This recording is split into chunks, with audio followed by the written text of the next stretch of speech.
This is the Crosby Mansion in Brewster, Massachusetts on Cape Cod. Beautiful old building. I think it was built in the 19th century.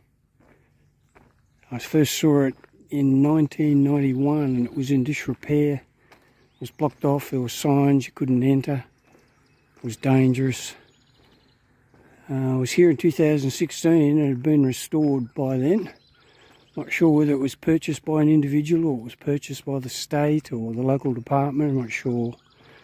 So it was built in 1888, Crosby Mansion. And now it is gorgeous.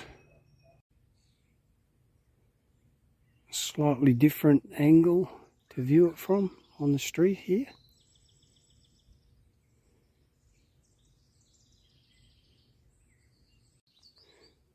This is another angle of the Crosby Mansion.